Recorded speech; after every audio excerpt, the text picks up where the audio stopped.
Hello friends, welcome back. Start करते हैं नया टॉपिक।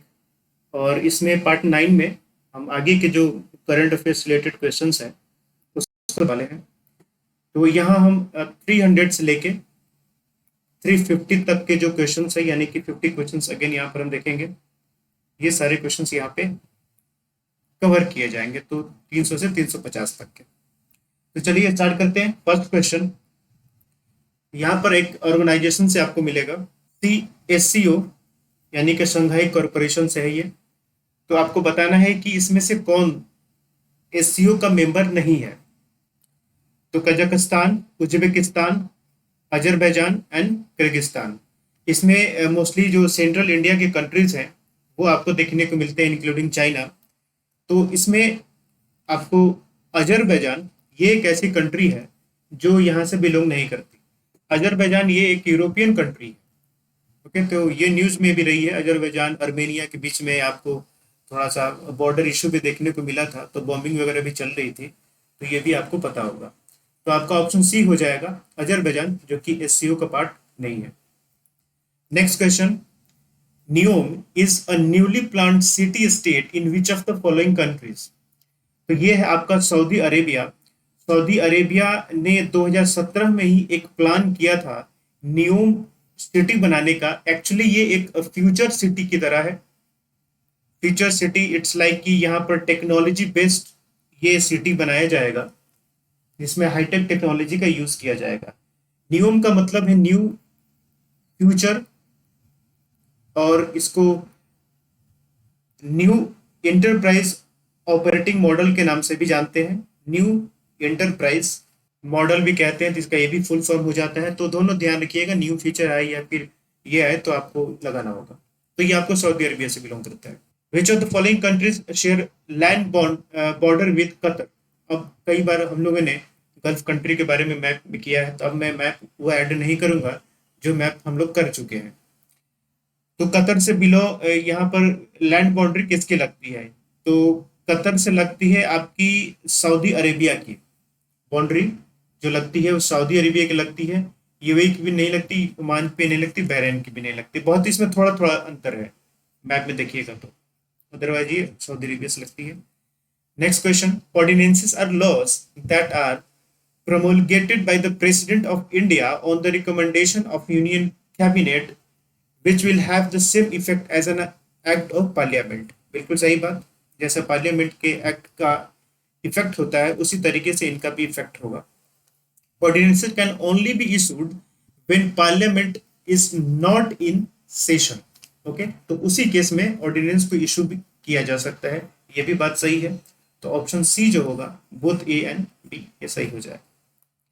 नेक्स्ट क्वेश्चन, एनबीएफसी यानी कि नॉन बैंकिंग जो फाइनेंशियल कंपनीज होती हैं कैन एक्सेप्ट डिमांड डिपॉजिट्स। नहीं, डिमांड डिपॉजिट नहीं ले सकते, क्योंकि ये पेमेंट सेटलमेंट एंड सिस्टम जो एक्ट होता है 2007 के अंडर में इनको लाइसेंस नहीं मिलता।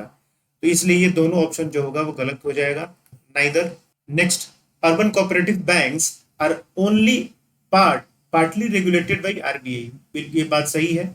ये पार्टली रेगुलेटेड होते हैं आरबीआई के द्वारा, जो अर्बन कोऑपरेटिव बैंक्स होते हैं। और वहीं पर अगर मल्टी स्टेट कोऑपरेटिव बैंक्स आ जाए तो मल्टी स्टेट कोऑपरेटिव बैंक्स जो होते हैं वो होली रेगुलेटेड बाय आरबीआई। लेकिन नॉर्मल जो कोऑपरेटिव अर्बन कोऑपरेटिव बैंक्स होते हैं वो आरबीआई के द्वारा भी किए जाते हैं, और वहाँ की स्टेट गवर्नमेंट के द्वारा भी किए जाते हैं, या नाबार्ड के द्वारा भी किए जाते हैं, क्योंकि कोऑपरेटिव बैंक्स हैं।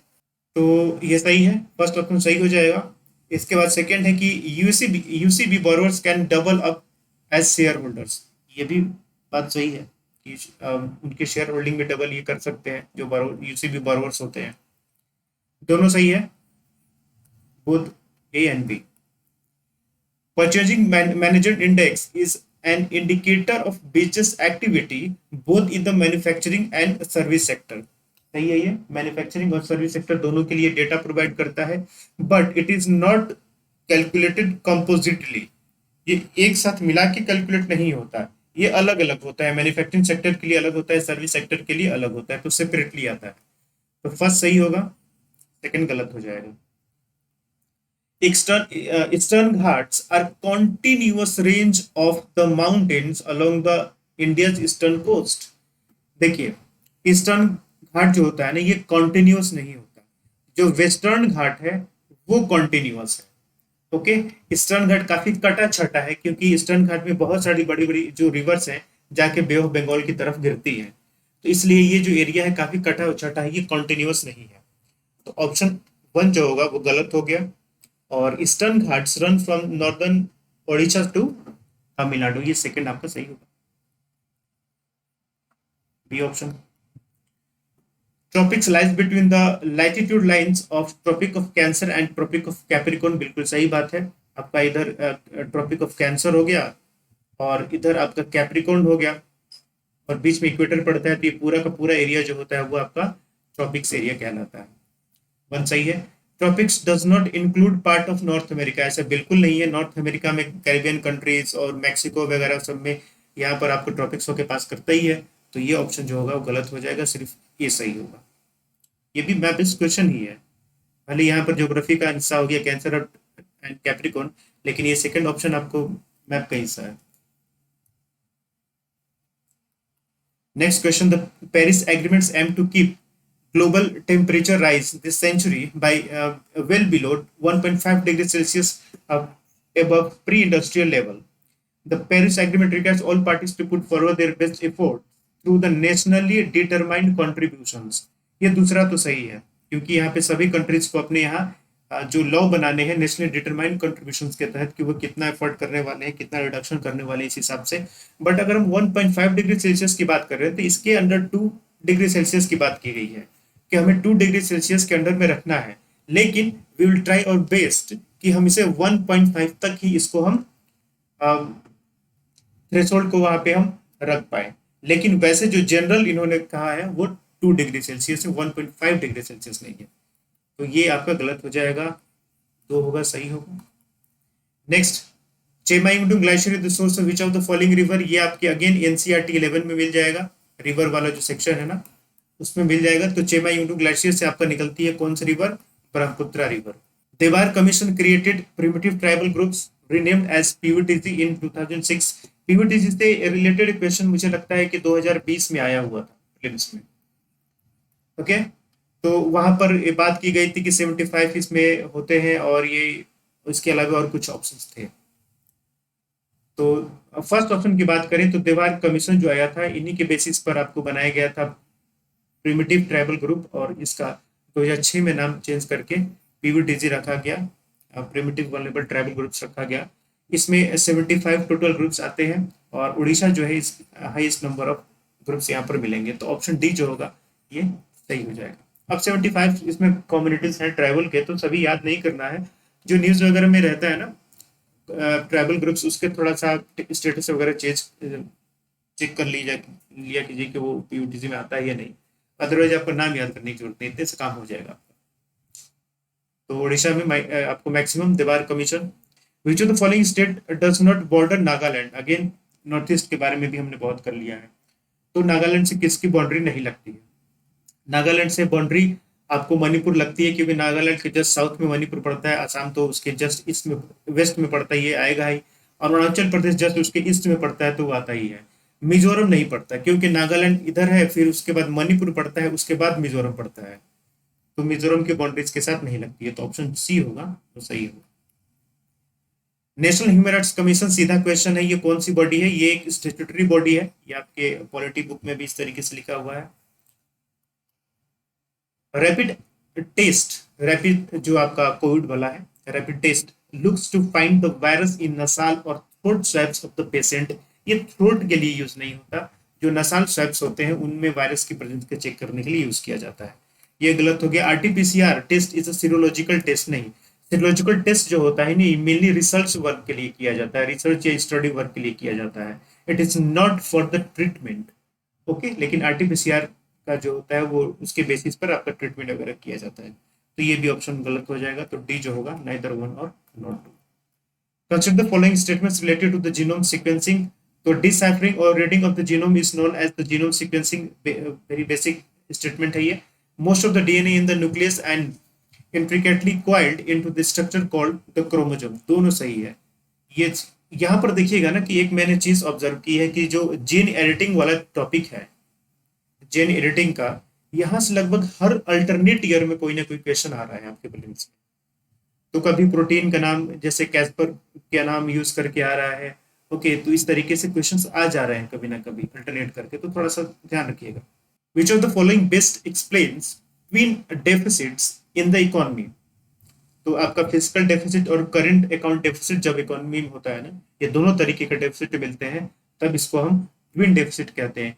इंपॉर्टेंट टर्म है, आपके इकोनॉमिक सर्वे 2021 में इस टर्म का यूज किया गया, तो ध्यान रखिएगा। फिजिकल डेफिसिट और करंट अकाउंट डेफिसिट दोनों जब होते हैं तब ट्विन डेफिसिट कहा जाता है। इसमें बताने की कौन सा स्टेटमेंट सही है about the national mission for sustainable development. Okay, तो सस्टेनेबल डेवलपमेंट में सॉरी एग्रीकल्चर, तो एग्रीकल्चर प्रोडक्शन की बात ही होगी, साथ साथ सस्टेनेबल होना चाहिए, यानी कि इन्वायरमेंट का भी यहाँ पर ध्यान रखना है। तो ऑप्शन देखते हैं, फर्स्ट ऑप्शन की promoting sustainable agriculture through climate change adaption measures, general statement है ये हो गया, क्योंकि सस्टेनेबल एग्रीकल्चर की बात कर रहा है तो इन्वायरमेंट का ख्याल रखना ही है। Major thrust is enhancing agriculture productivity specially in rainfed areas, focusing on integrated farming, soil health management, sanitizing, resource conservation. बिल्कुल एक आपको लेमन टाइप का ये स्टेटमेंट है, जनरल स्टेटमेंट है, ये सारा इसमें कवर होगा ही बाय डिफॉल्ट, तो दोनों सही होगा option C. Money multiplier in an economy क्या होगा जब आपका कैश रिजर्व रेशियो कम कर दिया जाए, यानी कि जब सीआरआर कम कर दिया जाए तो फिर मल्टीप्लायर, जो मनी मल्टीप्लायर है उस पर क्या इफेक्ट होता है। देखिए, जब सीआरआर कम कर दिया जाएगा ना, तो बैंक्स को कम डिपॉजिट रखना पड़ेगा आरबीआई के अकॉर्डिंग। तो इस केस में क्या होगा कि जो बैंक्स होंगे वो ज्यादा से ज्यादा लोन दे पाएंगे, तो जब ज्यादा से ज्यादा लोन देंगे तो वो पैसा ज्यादा से ज्यादा लोगों के पास पहुंचेगा, तो बहुत ही ज्यादा से ज्यादा अगर लोगों के पास पैसा पहुंचा, तो फिर इसका मतलब क्या होगा कि मनी मल्टीप्लायर इंक्रीज होगा। तो इसलिए सीआरआर अगर डिक्रीज करता है तो इसका मतलब क्या होगा कि आपका मनी मल्टीप्लायर क्या होगा, वो इंक्रीज होगा। नेक्स्ट टर्म डिस्ट्रीब्यूटेड लेजर, ये बहुत ही सिंपल, अगेन यहाँ पर भी एक आपको सीक्वेंस पैटर्न देखने को मिलेगा। हर साल या फिर अल्टरनेट साल क्रिप्टोग्राफी या फिर ब्लॉकचेन टेक्नोलॉजी से यूपीएससी प्रीलिम्स में पूछती है। तो डिस्ट्रीब्यूटेड लेजर ये आपको ब्लॉकचेन टेक्नोलॉजी से रिलेटेड है, और ब्लॉकचेन टेक्नोलॉजी हर साल न्यूज में भी रहता है। It is not only for the key crypto currency, तो कभी कभी क्रिप्टो करेंसी की वजह से रहता है, या फिर उसके अलावा ब्लॉकचेन टेक्नोलॉजी का यूज करने की बात हो रही है बैंकिंग सिस्टम में भी, तो उसके लिए भी ये न्यूज में रहता है। विच of the following statements correctly defines the term recession. अभी 2020 में आपको देखने को मिला था ना, पेपर में आ रहा था टेक्निकल रिसेशन के बारे में, क्योंकि 2 क्वार्टर्स में निगेटिव ग्रोथ देखने को मिली है इंडिया की। ओके, तो सेम चीज है, it is marred by a negative growth rate of GDP for 2 or more consecutive quarters. तो ये आपका ऑप्शन जो होगा वो सही होगा। यहाँ पर 4 और मोर सक्सेसिव क्वार्टर्स के बारे में बात नहीं की, पेपर में आप देखेंगे कि तो 2 क्वार्टर के बारे में बात किया गया था, तो ऑप्शन यही आपका सही हो जाता है, पहले ही option. Which of the following rates are determined by the RBI? Primary lending rates. अब ये लेंडिंग रेट्स तो आरबीआई डिसाइड नहीं करता, ये आरबीआई डिसाइड करता है cash reserve ratio, SLR, bank rate, ये सब डिसाइड करता है। तो ऑप्शन 2, 3, 4 जो होगा ये आपका सही हो जाएगा। प्राइमरी लेंडिंग रेट्स ये सब बैंक्स वगैरह काम है, बैंक डिसाइड करते हैं कि उनका लेंडिंग रेट क्या होगा। Which of the following ecosystem is considered the most biological diverse ecosystem? इससे रिलेटेड क्वेश्चन हमने पार्ट 1 या 2 में किया था, अगर आपको याद होगा तो हमने वेटलैंड वहां पर भी लगाया था।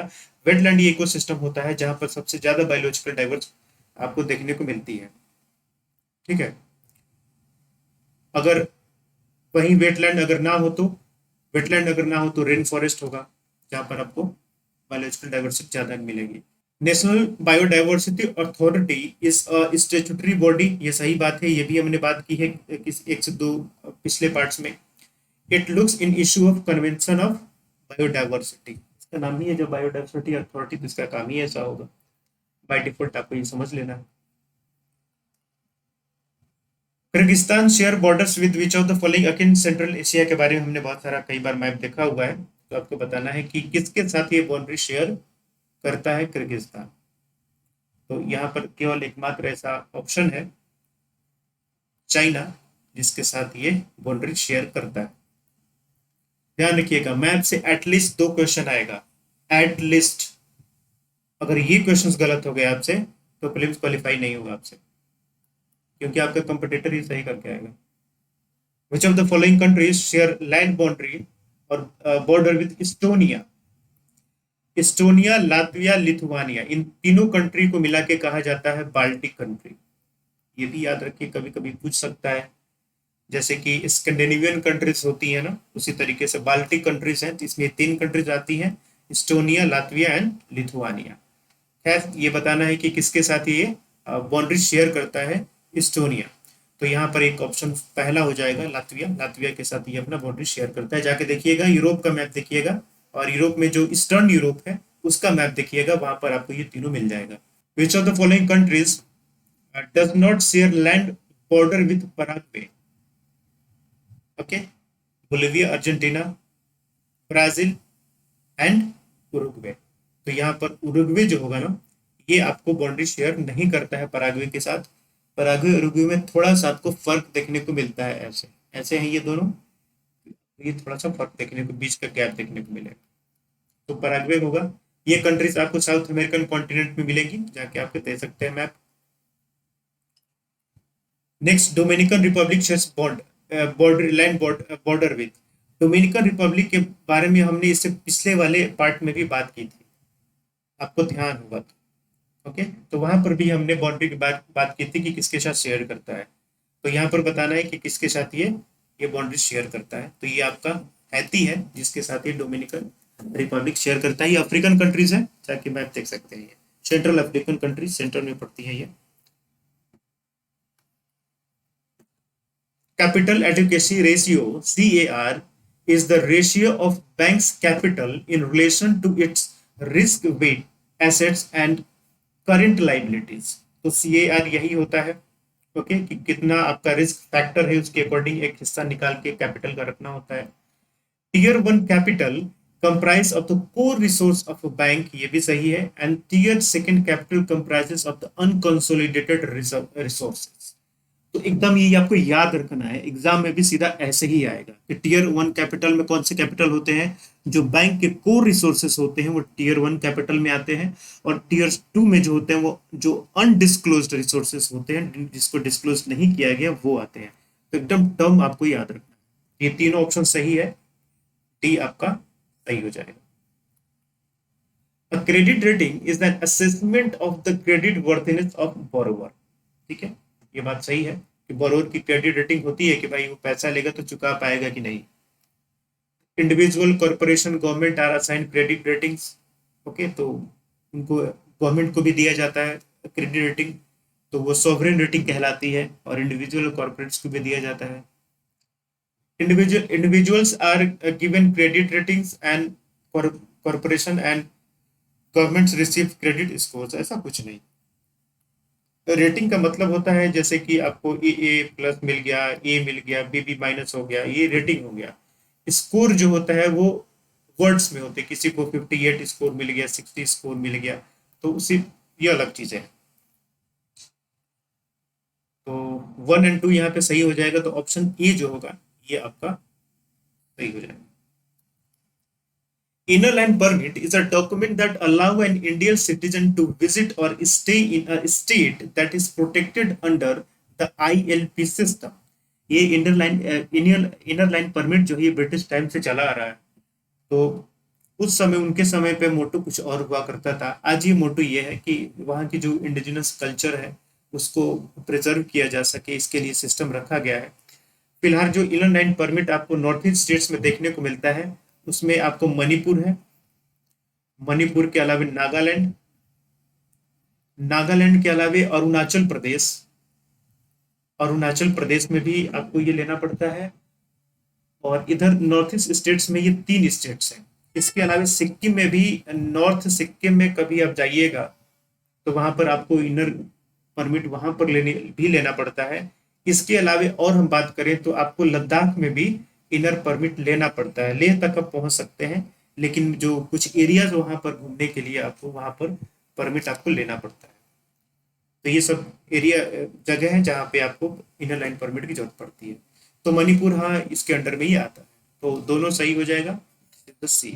Cabinet committee on economic affairs has a mandate to review the economic trends on a continuous basis, सही बात है।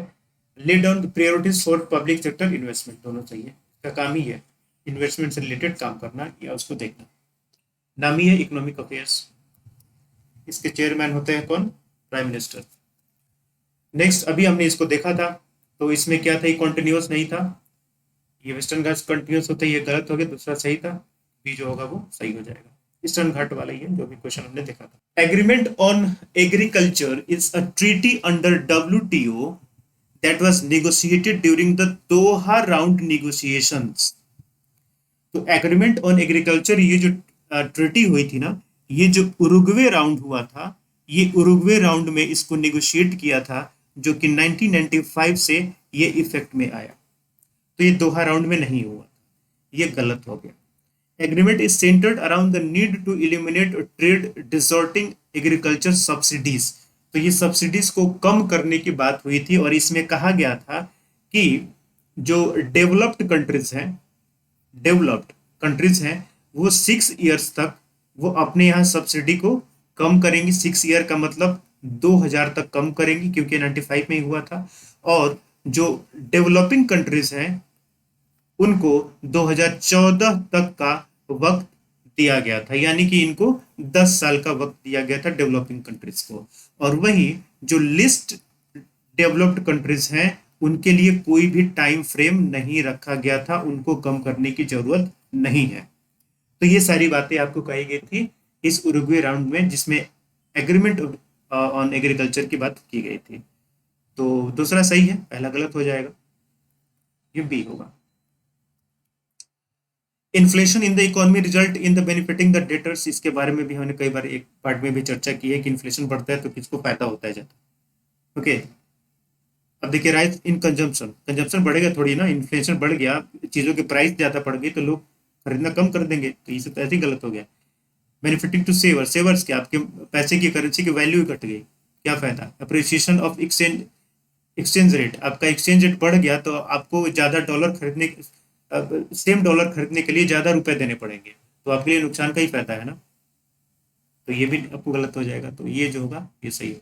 General council have been established under the, सीधा ये आपको स्टेटमेंट है पॉलिटी का अगेन, ये स्टेट रिओर्गनाइजेशन एक्ट 1956 के तहत में जनरल काउंसिल बनाया गया। ये सब क्वेश्चन गलत नहीं होने चाहिए, बहुत सीधे सीधे question. The idea of protection of monuments, places, objects of national importance is enriched in its DPSP।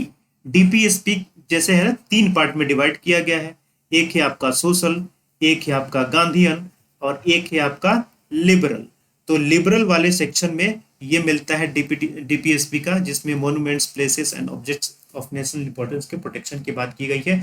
जरा कमेंट बॉक्स में बताइएगा कि ये जो बातें कही गई हैं डीपीएस में, ये किस आर्टिकल के अंडर में कही गई हैं, ध्यान रखिएगा। और जाके थोड़ा डीपीएसपी अब पढ़िएगा, डीपीएसपी में बहुत सारे ऐसे आर्टिकल्स हैं जो आपको परेशान कर सकते हैं, तो आपको ये पढ़ना है।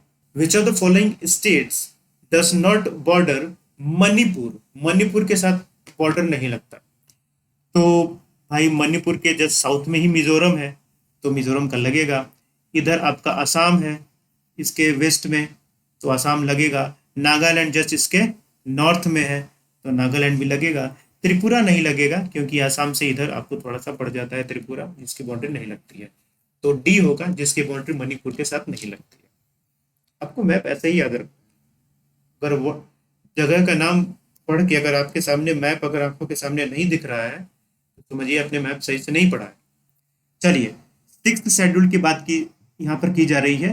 तो 6th schedule of the Indian constitution deals with the administration and control of schedule areas and schedule tribes in the following states. North east के 4 स्टेट्स हैं जहां पर 6 शेड्यूल्स को अप्लाई किया जाता है, वो है Assam, Meghalaya, Tripura and Mizoram. Assam, Meghalaya, Tripura and Mizoram, option B जो होगा वो सही होगा। ये पॉलिटी में लिखा हुआ है आपकी बुक में, ये 4 स्टेट्स लिखे हुए हैं। चलिए, the CAG of India can be remove from the office only in like manner and on like grounds supreme court जज। तो सुप्रीम कोर्ट के जज को जिस ग्राउंड पर हटाया जाता है और जिस तरीके से हटाया जाता है, सेम अप्लाई होता है कैग के लिए भी। तो ये भी आपको पता होगा। Most likely result of decreasing level of ozone in stratosphere. तो ओजोन का लेयर जब डिक्लाइन होगा तो क्या होगा भाई? Decrease in the level of smog. नहीं, ऐसा तो नहीं है। स्मोग तो पोल्यूशन बढ़ाए, उससे वो ग्लोबल वार्मिंग का भी कोई मतलब नहीं है। स्किन कैंसर वो होंगे, फाइटोप्लैंक्टन का भी उतना कोई इशू नहीं है यहाँ पे। तो डायरेक्ट रिजल्ट जो देखने को मिलता है वो आपका ऑप्शन सी होगा कि स्किन कैंसर आपको ज्यादा देखने को मिलेंगे, क्योंकि यूवी रेस फिर अर्थ सरफेस पर ज्यादा आएंगी। How does the NGT helps in protecting the environment and ecology? Disposing cases of relating to environment protection, ठीक है। Enforcing legal rights relating to environment, सही है।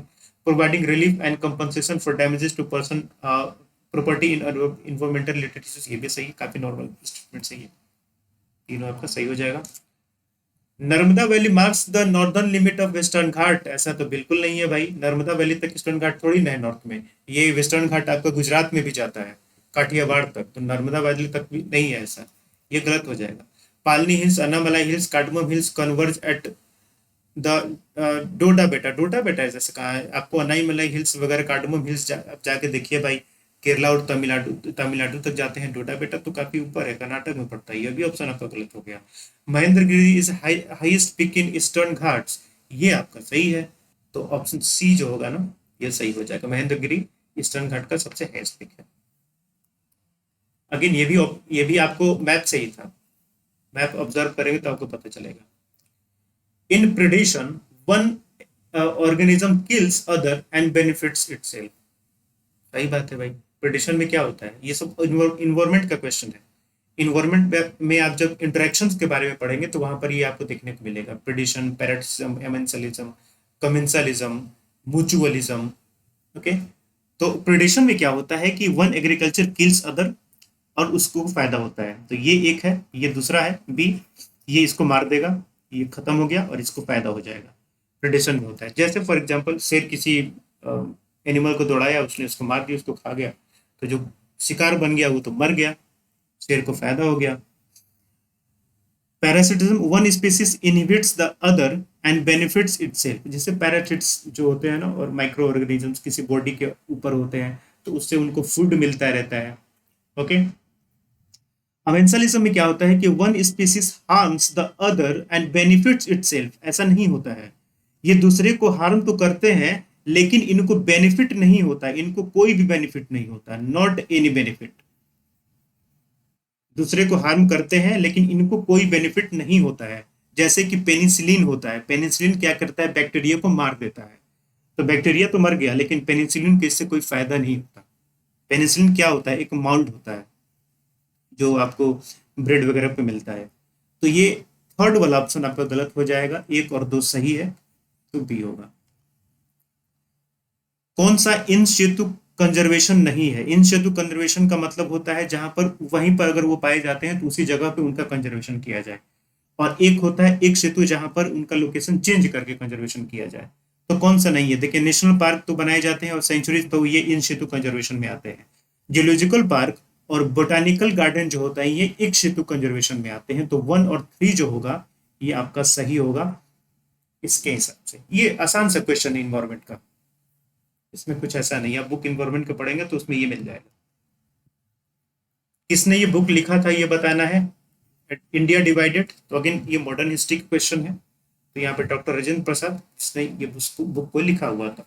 तो जो आपकी बुक है ना, अगर स्पेक्ट्रम पढ़ते हैं तो आपके लास्ट में ये सब बुक्स के नेम वगैरह भी मिल जाएंगे। विच of the following events influence the union of moderates and extremist in 1916? Again modern history है, तो ये आपका सीधा सा है होम रूल लीग मूवमेंट। ये 1916 का समय जब होम रूल लीग का मूवमेंट स्टार्ट किया जाता है, पर्सनल बेसिस पर स्टार्ट किया जाता है। एक तरफ एनी बेसेंट और एक तरफ बाल गंगाधर तिलक अपने अपने एरिया में ये काम करते हैं। Consider the following statements regarding All India Trade Union Congress. Again इसके बारे में भी आपने पढ़ा है मॉडर्न हिस्ट्री में। एस्टैब्लिश्ड इन 1920, ये तो बात सही है भाई, but by M G Ranade नहीं, ये स्टार्ट किया गया था लाला लाजपत राय के द्वारा। और लाला लाजपत राय ने इसे स्टार्ट भी किया था और इसके पहले चेयरमैन भी थे। तो first session was president over by the Lala Lajpat Rai. तो सेकंड ऑप्शन आपका सही हो जाएगा, पहला गलत हो जाएगा। Next question, the group of the country presently referred as Baltic country, मैंने अभी पहले बताया था, इस्टोनिया, लातविया एंड लिथुआनिया, ये इसमें आते हैं। और इनकी बतानी है कि बाउंड्री किसके साथ लगती है, बाल्टिक सी, डेनमार्क, इस्टोनिया, लातविया। ये बताना है कि बाल्टिक सी जो है, बाल्टिक सी के आसपास कौन सी कंट्रीज हैं। ओके, वो आपको बताना है शोर लाइन किस कंट्री के साथ है।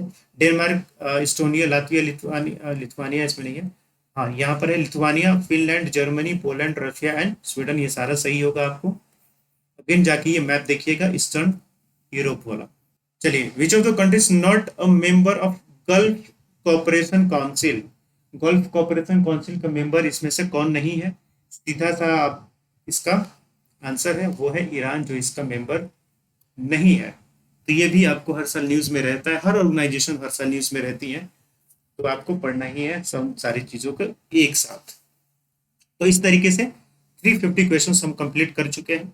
इसके बाद जो 10th पार्ट आएगा, 10th पार्ट में हम बाकी के 351 से लेके 400 तक के क्वेश्चंस को देखेंगे। चलिए फिर मिलते हैं नेक्स्ट पार्ट में। Thank you and good luck.